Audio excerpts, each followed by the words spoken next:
So this week I actually thought I'd go ahead and talk about the drug court program. There's a couple of other, topics I need to go ahead and explore, but I was looking through some articles about the controversies of confrontation therapy. It was almost like a tongue twister there for a moment. I had a little downtime this week and was looking through it, and that was a big part of the drug court program, which is one of the reasons I'm bringing it up. That'll be a whole separate video unto itself, because it's almost comical that it's kind of hard to find accurate information about it, because it was amazing. Like the first article that I Googled on confrontation therapy, it was defending it. It was talking about how, alcoholics and addicts are not ever going to be honest unless they're forced to confront truth with this brutal reality, which is total bullshit. I mean, it's a popular perception in culture, modern culture today, that, an alcoholic or a drunk is just a pathological liar, incapable of telling the truth. I mean, just because if someone asked you, like in your family, have you been drinking, and you say no, that automatically makes you some kind of fucking sociopath or something. It's kind of funny to me how they write it up like that. But I remember one blog entry about where confrontation therapy came from, its roots, and a whole lot of other things about it that I was actually thinking about doing a whole video on, because I know for a fact in my own personal experience and the experiences of a few other people I've networked with, that there was nothing beneficial about it. Now, to someone in the outside world that doesn't know anything about what goes on in confrontation therapy, and they're probably picturing something like what you see on some fucking Lifetime movie, or something like that, where, you're sitting across the desk from the shrink that magically has all the answers, or some AA sponsor that magically has all the answers. And, they're hitting you with this tough questions like, how come you're always in legal trouble when you drink? And, the stereotypical alcoholic in the movies is saying, it's because of society. It's not because of me. I don't have a drinking problem. And, then the tough, all-wise, all-knowing counselor or sponsor or whatever you want to have, says something like, so you believe other people are to blame for your drinking. And, and of course, at the end of all these stereotypical dramas that are scripted for movies and television, the person breaks down into tears and admits they have a problem with alcohol or whatever. That's not the reality of confrontation therapy at all. And especially forced confrontation therapy like what I went through in the drug court program. I can tell you right now, I remember, for instance, one time when I was in a confrontation therapy setting, I had, they managed to pull things out of you, whether you want to talk or not. I said in another video, you're not allowed to be a quiet person in there. I've seen people get in severe trouble for being quiet people in these mandated sessions. But I think what it was, I don't remember now, they asked me something like, tell us something that, you've always been proud of in life, or something like that. And I said, I've always been a hard worker. Every kind of job I've had, be it construction to printing to, I mainly did blue collar, most of my life or whatever, but I was always dependable. I was always there. I always worked really hard. I was always kind of one of the best workers when it come to, like job references. I've never actually worried about. In fact, that's helped me, in regards to having a bad background or whatever. I mean, not really, well, yeah, having DUIs in your background is not a good thing. But, references with former employers, it's always looked good for me, because I've always been a good employee. Somehow or the other, I think I let something like that slip out. Anyway, the confrontation therapy, the drug court counselor got a hold of that, and he started twisting it around, because he was saying, in the big book it says we've never been a worker among workers, and he got the whole group to attacking me. And they twisted it all out, and they said that I never really was truly interested in being a good worker. What I was interested in was making everyone think I was a good worker, and that I was actually, a narcissist. That the only reason I did a good job was so I could be worshipped and feel the rewards of everybody buying into my lies, and all this other bullshit. And by the time they got done beating all that into me, I mean, I almost believed it. None of them took into consideration the fact that that's actually kind of something that I was just raised with. That was something that was always kind of really rammed into me growing up. You know, if you go to work, you know, when you have a job, you go to work, you do the best you can. You always go above and beyond if you can. You always be the best worker you can be. It was always, that was instilled to me from a real young age. I mean, you know, if you're a lazy or you're a goof off or you're a slouch on the job, you know, you were just lowering dog shit. I'm not saying that that's some great ethical standard. I'm not saying it's even a, you know, anything necessarily that you have to go out and live by, but that's what that was. It had nothing to do with some, what did he call me? He called me a malignant narcissist in that regard, or some bullshit like that. But anyway, that's real life confrontation therapy. It's not about helping you. It's about breaking you down and making you admit that you're some kind of sick alcoholic that needs the cult. That's what confrontation therapy is about when I dealt with it. But when I got into drug corps, I'd already been in jail for I'd been in jail for maybe 3 months, maybe a little over, maybe, I don't know, somewhere in there. And my attorney at the time was big in the cult and had approached me with this. And I've covered a little of this before, but I'll just go ahead in case you haven't, you know, heard it. They had said that there was a way to get my record clear and give me a new start on life, et cetera, et cetera. And at the time, for me, that's what really was the selling point. It wasn't about getting out of jail. You know, like I said, so many of them rammed down my throat the idea of, you know, you were a wimp that didn't want to do your time like a real man. You just wanted to get out of jail. That's what they used to tell every one of us in those little group therapy sessions. And that wasn't the case at all. The case was that they had told me that I would have an opportunity to have a clean record. You know, I'm not proud of what I did. I'm not proud of having those DUIs. I'm not going to even say I was innocent. You know, like so many people when I was locked up in jail, it's really kind of true. Everybody's innocent when you're in jail, and it's not dramatic like, you know, the movie The Shawshank Redemption. It's not dramatic like that. But everybody, you know, has an excuse or has something. I really didn't have one. The only one I kind of felt I got railroaded on was it was a situation where I left a bar. And I knew I was far too intoxicated to drive, so I pulled over into a parking lot, and I slept. And they were able to charge me with DUI because my key was in the ignition. The car wasn't running, but the key was in the ignition. I didn't really feel that one was a fair charge, but at the same time, you know, if I hadn't, I shouldn't have been in that situation to begin with. So it's not like I'm completely blameless or completely innocent. But when I got in there, I remember thinking to myself, which it's almost kind of funny, it's almost like proof that I'm not powerless and that I don't have a disease, because I made up my mind in jail, okay, there's going to be a lot of random drug tests going on. I had no idea. So I'm just not going to drink the whole time I'm in there. I won't have to worry about it. You know, it's what I thought.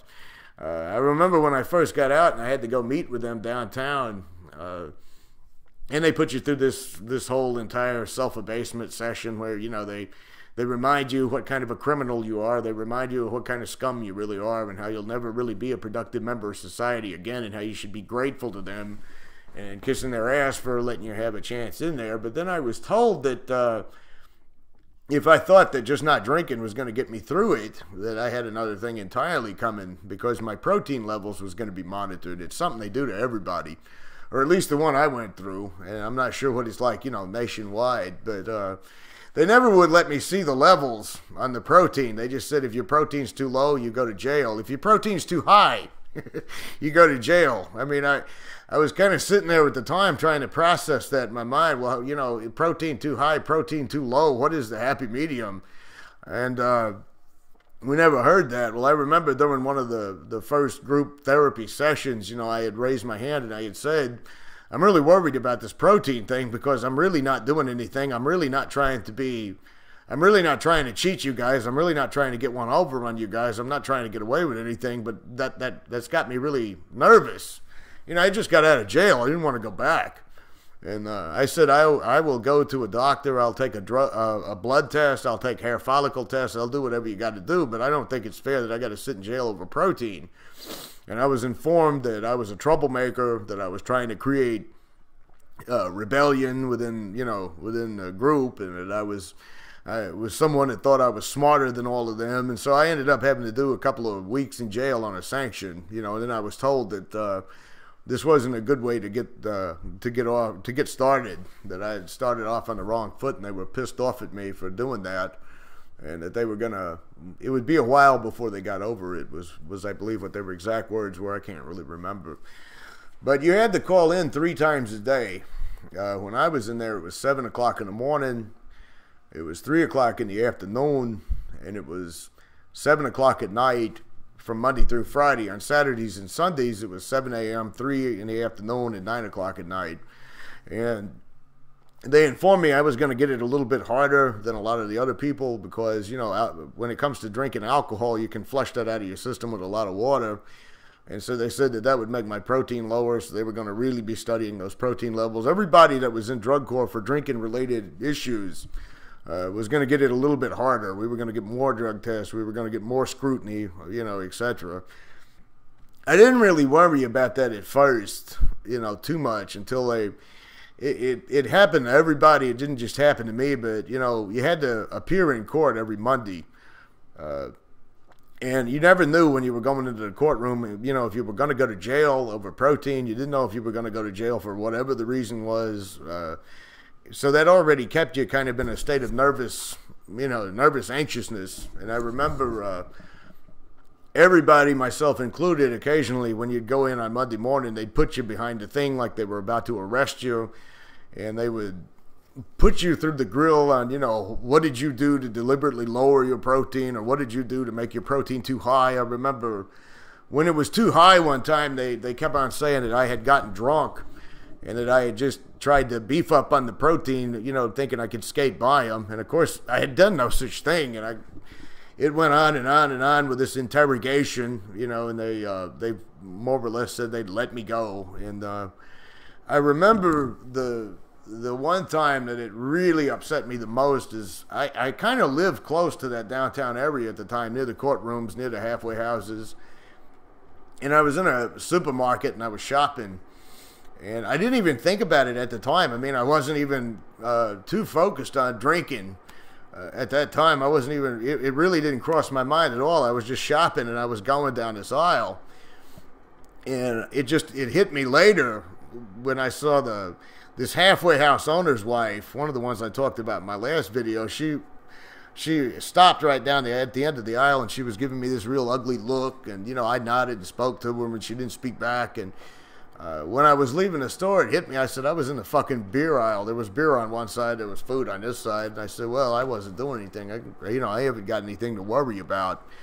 And the first thing that happened is the very next morning I get called into court, and they said that they knew for a fact I was purchasing beer in the supermarkets, which is kind of stupid. I mean, if I was going to purchase beer, it wouldn't be right around the area where all this, But anyway, they had me in the little interrogation room thing, and it just went on, and it went on, and it went on, and it went on. And I finally, for the first time, lost my temper with them. I said, well, you know what? I'm not going to confess to something I didn't do. So I said, you can put me in jail or you can let me go, one or the other, but I'm done with this. I'm not answering any more questions. I've told you I didn't do anything. And the judge calls me out in the courtroom in front of everybody, and he says where everybody can hear, people like you murder people, people like you kill people with no regard for human life, people like you are animals, people like you deserve to be put away and forgotten by society. You're the utter scum of the earth. On and on and on, and they finally let me go after all the humiliation, and I just kept thinking, I didn't even do anything, and I'm going through this. It's real funny. They don't really, the local press here is real friendly towards that judge. They don't tell you that judge has got a severe problem with alcohol, that he's missed a couple of attempts that could have been DUI from his heavy alcohol abuse. I saw him, one time at a concert, or it wasn't a concert, it was something else. It was something, and he was drinking, when I had ran into him, and it turns out I wasn't even supposed to be. You're not allowed to go to concerts, and you're not allowed to go to games, and you're not allowed to do anything. You're not allowed to go to any clubs or anything like that when you're in the deal. So I ended up almost being locked up for that. The fact that they said that I didn't have any beer in my hand, or I didn't have a drink in my hand, and I wasn't doing anything illegal while I was there. They weren't going to put me in jail for that, but they did give me a strong warning, and all of that. In fact, they put me through the ringer for that. They said if they ever saw me at a concert or anything again, I'd go to jail for at least a week or two. People did go to jail for attending concerts while they were in there, but that wasn't the only thing that could put you back in jail. I remember one of the most intolerable aspects of the whole entire thing was the AA meetings, because when you went to get your sheet signed, it had the number to the treatment center across the top of it, and if AA people didn't, the AA people hated us. It was even funny to me that there were so many AA people I actually knew in those meetings that pretended like they didn't know me. But anytime you only were given a list of 5 meetings or 6 meetings to go to, and you couldn't go to any meeting on your own and get your sheet signed because they compared the signatures. Anytime you went to a meeting, you had to get the same person to sign all the sheets. If you didn't, the people that didn't have, like if you had 6 signatures and then you had 2 extra signatures that didn't match up with those people went to jail. But you would sit in the meetings and it would turn into it would turn into a whining and complaining session where they'd talk about how much they hated people who were there to get their sheet signed, which I thought was kind of weird because they were always talking about how nobody gets to AA by mistake. But at the same time, if you're there getting your sheet signed, it gives them a license to really treat you like dirt. I mean, if you say something back to them, they'd call the little number, and then the people, at the treatment center would contact the judge, and then you could sit in jail for a couple of weeks. And it didn't always have to be something strictly way out of line. I remember one particular week when we all had to go to court, these people went to jail because one of the AA chair people had called the treatment center and said those people went outside and smoked a cigarette before the meeting was over, and they put those people in jail for a week over that. So you couldn't say nothing back to these people, and there wasn't a whole lot you could you couldn't do anything. I remember one guy got called on to talk in a meeting, and he shared what he felt like was his frustrations with drug court, and he ended up in jail for a month. And they almost threw him out of the program and gave him straight prison time over that. So you really had to be on your toes anytime you were in those meetings. It used to piss me off when I'd see all these AA people say, well, just go to a beer joint and get a friend to sign it, or just get somebody to sign it for you. I mean, that's what I did when I was in the system. I just got other people to sign it. Well, no, you fucking didn't if you were in the same program I was in, because they went over all those signatures.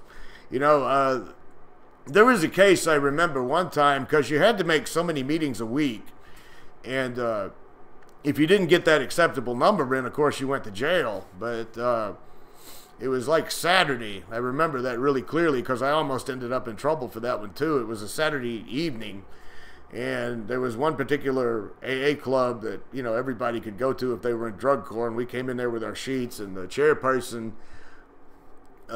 set the sheets to the side like that, and they had the whole meeting, and we got up there at the end of the meeting, and he said, oh, I don't sign sheets. I'm only here for people who are willing to get sober, and you people aren't willing to get sober. They almost locked up all of us. There was like 9 of us in that meeting. They almost locked us all up that Monday because of that. In fact, on another occasion, when a chairperson said he wasn't going to sign the sheets, that other people would sign them, and he handed them out to like 3 or 4 different people and told them to put whatever name they wanted on them. Those people they did go to jail for that because the signatures were all mixed up. They said they just thought all of them were lying. So you couldn't say anything back in AA meetings. You had to watch what you ate, or supposedly they never would actually tell you about your protein thing. You had to attend 3-hour confrontation therapy sessions in the very beginning. It finally got down to 1 3-hour confrontation therapy session, but it was again, it was a case where they would, confrontation therapy wasn't for the sake of helping anyone. I mean, I've never known anyone that went through confrontation therapy that I've communicated with online or that I saw when I was in there that ever got anything beneficial out of it. I remember one guy had gotten drunk, and of course he failed his drug screen, and he had to do a couple of weeks in jail. And when he got out, they were asking him what happened and all of that other stuff, and he made a horrible mistake because he said his wife was suing him for divorce, and she was she had taken up with his best friend. In other words, his wife left him for his best friend. And, of course, the counselors thought that was hysterically funny.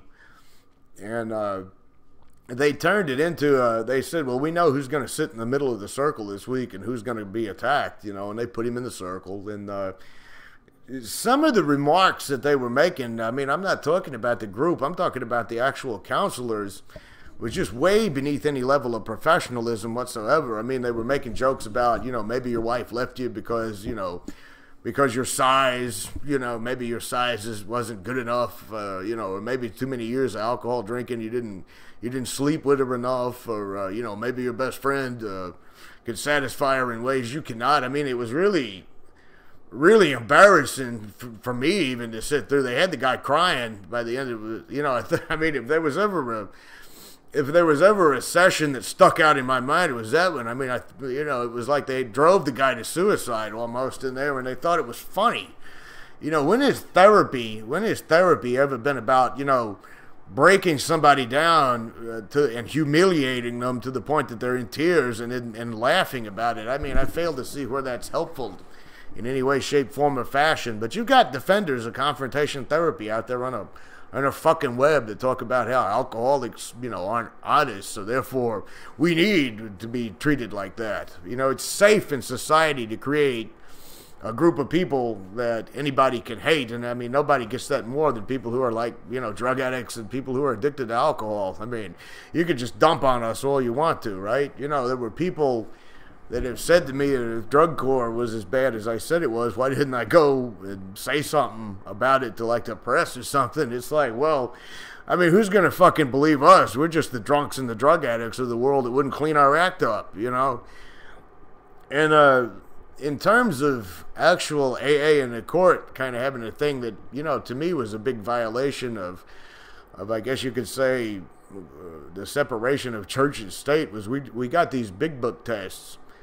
And the big book test questions were so vague that, you know, it was up to them to decide whether you passed or failed those questions. And it was so open that, you know, if you had pissed a counselor off that week, or let's just say that you had irritated the judge in some kind of way, or one of the counselors just didn't like you, you could end up in jail over those questions. I remember one question, for example, said, what does the principle of being powerless mean to you? You know, the principle of being powerless. I didn't know how to fucking answer that. I mean, I don't remember what I said, but I remember they grilled me on that. And they said, you know, was I really going to meetings? Was I really able to read the big book? You know, occasionally they'd catch you in the hallway and they'd say, you know, say the 3rd-step prayer or the 7th-step prayer, or, you know, something like that. It was always something at every opportunity and every turn to throw you back in jail. You had to get sponsors when you were in there, and it was sponsors that could be called by counselors. Well, you know, you can only imagine what that was like, because you go to somebody and you ask them to sponsor you, and they say, well, you're here to get your sheet signed. I don't really know if I want to waste time with you. You know, when I was out there and I was a drunk, I did my time in prison, you know, like a real man. I didn't turn into a wimp with a sheet. You know, you had to go through that. And then usually, of course, they were on such a fucking power trip that they'd say yes. But then when they found out they were going to actually have to talk to the judge, or when they found out they were actually going to have to go downtown and vouch for you, then they'd back out. There were some cases where people would actually not show up downtown in court for their sponsees, and their sponsees would get locked up for a month over that. Also, drug court reserve the right at any time to just kick you out of the program and give you your prison sentences. There was a couple of times in situations where I knew people in group, for instance, that were too quiet. They waited a week before those people graduated, and then they came along and they just told them, you know something, you're quiet, even though you passed all the drug tests and everything. We know you're keeping secrets. We're kicking you out of the program. We're sending you back to jail. That was something that you had to live with hanging over your head all the time.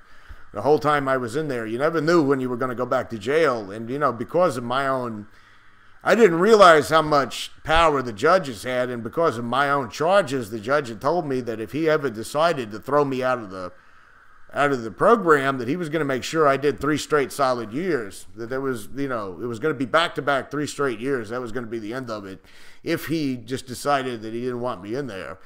You know, he had told me there was no form of human life that was lower than people like me anyway, you know, outside of child molesters and child rapists. And he said if it was up to him, I would get 15 years, 20 years. It's really a terrifying situation to be in when you don't know what's going to happen from moment to moment or day to day.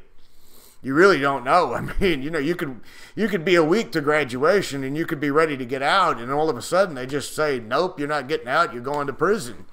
There were cases of people that a week before their graduation, the day of their graduation, they would just extend them by 6 more months. When I first started, I remember some question I had asked it outside when I was waiting to be drug tested, and they had said that this one guy answered it and said that you won't have to worry about that because I've been in here for 26 months and I haven't had to go through that yet. He'd been there 26 months. And I don't remember what they extended his time on, but they impose all kinds of fees and fines on you in addition to the legal fines you've already incurred. And if you can't come up with the money to pay those off, you can't get out and you can't graduate. There was somebody, and I don't know what his predicament was or what his situation was, because I said I would have figured out some way to borrow that, or I would have figured out some way to pawn something, to sell something to do it, but he couldn't pay his final $300 that he owed drug court, and so they wouldn't let him out. And he had been in there for like 20 months, and he couldn't come up with that $300. I said, I don't know what it... And I knew he was working at the time because they force you to get a job, which that's really hard to do as well because you have to have like company letterheads to prove why you can't make the drug test.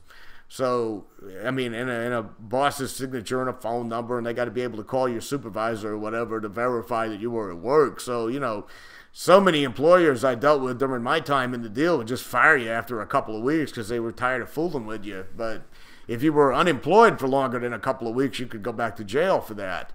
But this guy was working, and he just couldn't come up with that $300. I don't know. I don't know. I would have figured out some way to do it, but he couldn't graduate.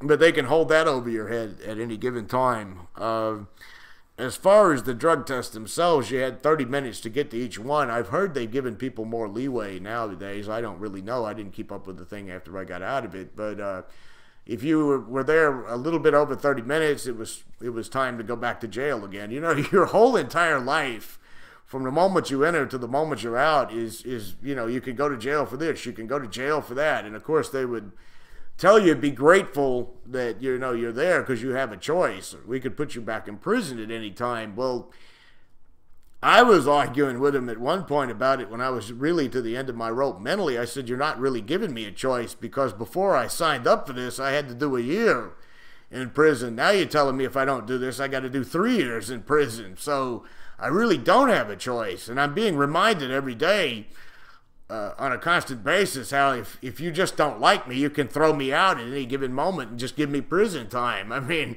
I don't really feel that that's a choice. That's what is the name of the thing? Hobson's choice, I think, is what it's called. I'll look it up on the internet and see if that's applicable.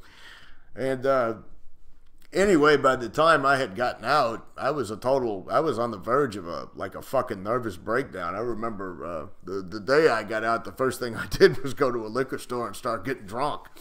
And it was funny, nobody that I went through the thing with, none of them, after they had gotten out, stayed off their drug of choice or whatever. You had people in there that were just hardcore drug dealers that weren't addicted to anything, and I think pretty much all of them went back to their crime as well. It was funny, and I don't know if anybody's ever brought this up in any circle before or not, but when I went in the drug corps, I had a serious problem with alcohol. There's no doubt about it. I mean, I was just a heavy booze hound, you know. But by the time I got out, having been around so many people with so many other substances, I knew everything there was to know about meth and heroin. And as far as being able to get it, I mean, I had every connection in the whole entire city. But by the time I got out, I thought to myself, you know, if I really wanted to try some heroin, I could get on the phone right now and I could probably score before the end of the evening's up. You know, I already knew about rigs and I already knew about, you know, syringes and how you do this. You know, instead of getting any kind of reform, I was just kind of learning the tricks of the legal system and the way to do all kinds of other things. I knew people that shoplifted to support their habit that had given me all these tips on how to shoplift and get away with it. You know, things that I would have never even conceived of before by the time I got out. I didn't keep up in touch with all of them for longer than a couple of years, but I knew that pretty much everybody had either gotten messed up or was getting messed up, or, you know, something along that line. In fact, I think the most detrimental thing about people who went back to their stuff after they got out was everybody went back to it with a vengeance. There were some young people that I was court-ordered in there with. I truly felt bad for them because they were all 16, 17 years old, some of them 18 years old. They were really too fucking young to be trapped in some shit like that anyway, but they've been caught smoking pot, or they got caught with a little, you know, like a dime bag or something like that, and they were looking at all, you know, and the judges threatened them with all this time in hardcore prison, which they couldn't have given them, you know, anyway, but anyway, they'd sign their life away to drug corps. And most of them that I knew, by the time they had got out, they were already fooling around with, you know, with fucking heroin and meth and stuff like that. A lot of them, the last time I had seen any of them, I mean, they were really, you know, strung out on some really bad shit. Kind of made me wonder if they would have even learned about any of that if they'd have just gone on being, you know, ordinary kids smoking a little pot here and there at parties. Probably one of the worst cases I saw of that was a guy that he wasn't actually in legal trouble. His parents was good friends with the fucking judge, and they caught him smoking a joint at some kind of party he had, and they talked to the judge, and the judge actually somehow had him put into the program, even though he had never gotten in legal trouble. And it was almost, you know, it was embarrassing because they put the kid in the middle of this circle during confrontation therapy, and they tried to come at him with every angle, saying he was a sociopath and a psychopath and all this other crazy fucking shit. I remember he said, he said, I've smoked some pot maybe 3 times in my life. I mean, I'm not a criminal. I'm not a lawbreaker. I've never even done anything to harm anyone or anything like that. And they said, well, when they couldn't get him to admit to any of this bullshit, the counselor said, well, we got to you before you could become that sort of thing, which I think is funny because the last time I saw or heard anything from him, he was doing meth. So they didn't really prevent him from anything. If anything, they exposed him to even, you know, the more harsh realities of the criminal system. If you ever reoffend again after you're released, you go right back in front of the same judge, and he puts your bond at $1 million, and you get the maximum penalty allowed by law, and your old cases are reopened. That was funny. They had told me when I first signed up for all this that I was that's the only reason why I signed up for any of it, was that they told me that I wouldn't have a criminal record when I got out, that they were gonna wipe my background clean, which they did in a lot of cases. But I had been into it for about 7 months before I found out, lo and behold, the state was opening up a case against me, and they were going after me. None of my stuff was going to get expunged. You know, I even went down there and talked to the judge about it. You know, I didn't really talk to him long because he threatened to put me, you know, he threatened any given day I could throw you out of here whenever I feel like it. But I had asked some questions about that, and of course he reminded me, you know, that only child rapists and drunk drivers, you know, were at the very bottom in terms of filth. I'm not saying that drunk driving is to be taken lightly. I'm not trying to say that drunk driving's okay. I certainly am not proud of the fact that I was out there driving drunk when I got caught. You know, people have been killed by drunk drivers. I'm sure they don't have a very favorable opinion of drunk drivers, but it's kind of funny this is coming from a guy that I know for a fact abuses alcohol. You know, I wish there would have been some way to get some kind of proof when I was in there. But the day I got out, it served to do nothing but make me hate the world a lot more than I did before going in. It served to make me more of an outcast in society, because everywhere I filled out an application, I still had to worry about the background. I went through a lot of shit that would be worth a book to write about it. And I'm not saying I got some kind of really hard fucking story here that's worthy of a drama or anything like that. There's a lot of people in the world that's got it way worse than I ever had it, you know. But it seems irrational to me to take people who are addicted to substances or who are abusing substances and punish them in such a way that it doesn't even hint at any kind of reform. It's like, I don't think it's right to take people who are drinking or who are, you know, addicted to drugs or whatever and throw them in prison. But at the same time, to throw them into something like that where you just constantly keep them in a state of fear and intimidation, and you constantly subject them to cult meetings and the mistreatment of people, you know, at the hands of the AA meetings and all that other stuff, that it doesn't benefit them in any kind of way. I think that was actually the time in my life when I really started to wake up to what kind of scumbag people were really in AA, you know. I had been in AA for a long time before all of that happened, but that was like a final nail in the coffin, even though I didn't leave AA when I got out, and it took a little bit longer before I was able to finally successfully break away from it. Anyway, wow, that's probably one of the longest videos I've made in Quackaholics Anonymous history. So, I guess I'll see you guys next week, hopefully. Maybe I can cover one of these other topics that I need to get to by then. Until next time.